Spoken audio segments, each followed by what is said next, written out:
Vicki Letele is the first to admit she's done wrong. But should her prison sentence become a death sentence? Vicki was in jail for fraud when doctors discovered she was dying of cancer. But getting compassionate leave became a battle with a system that was keeping her inside. Tonight, reunited with her children, we hear Vicki's version of what happened inside prison and how she wants to spend her last days making a difference. Here's Ian Sinclair.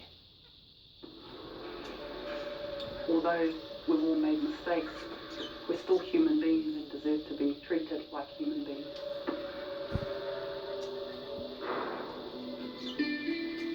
There you go. Vicki Letele, mother of 3. He's recording you in your moves. Awesome. Just released early from prison on compassionate grounds, only to serve another much tougher sentence.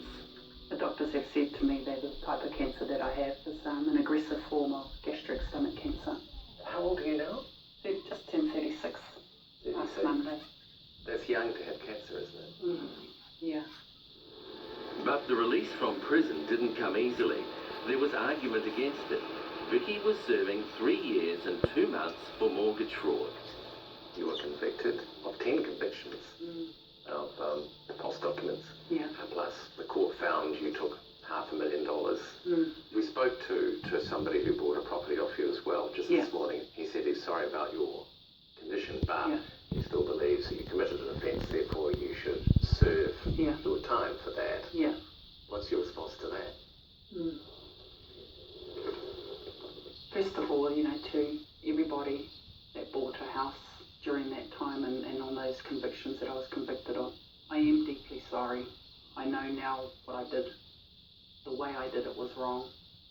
And at the time, I really thought I was doing something good. Okay, you've accepted that you've done wrong. Yeah. You do the crime, you do the time. Yeah. And I believe that, and I was doing my time. But earlier this year, she fell ill. I was spewing up what looked like coffee grains, sometimes black too. I knew something was definitely wrong. Yet Vicki says seeing the prison doctor was not so easy. You can't just ring up and make an appointment and go and see the doctor. You've got to fill out paperwork. You've got to tell them what's wrong with you.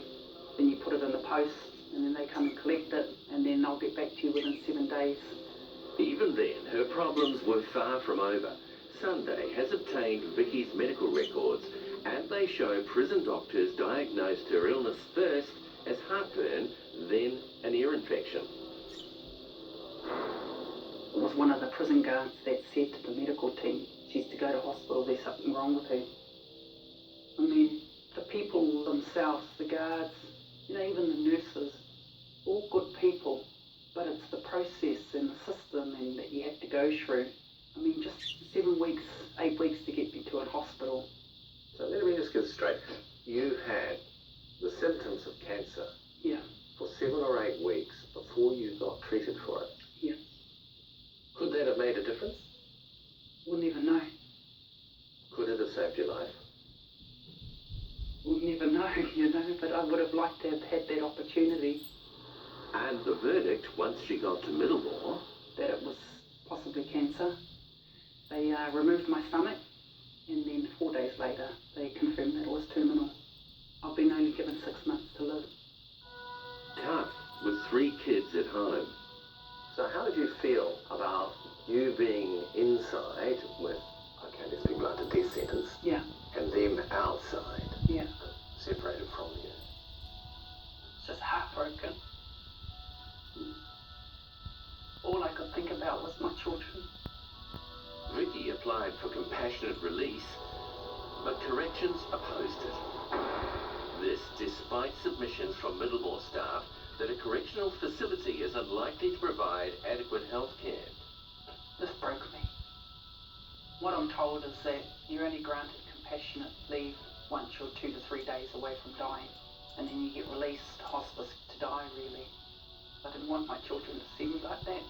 I want them to remember me how I am now, and I didn't want to be given back to my family in a bedridden state. After the parole parole board turned down her early release, her family went public.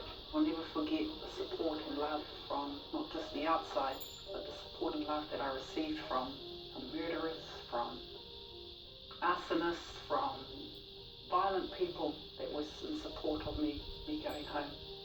All good, sis? Oh, God, Then, last month, Corrections dropped its opposition, requesting the parole board to approve her release on compassionate grounds. 8 months into her 3-year sentence. it's just amazing. Your sissy? I know that I only got home because of the support from New Zealand, from people I didn't even know. What's your message to those people? Thank you so much. Thank you so much. God bless you. But Vicki still has unfinished business with the prison system.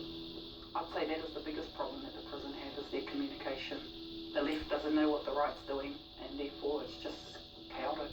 To be fair to them, they're dealing with people often with chaotic behaviour, aren't they? Yeah, and the way to fix that chaotic behaviour is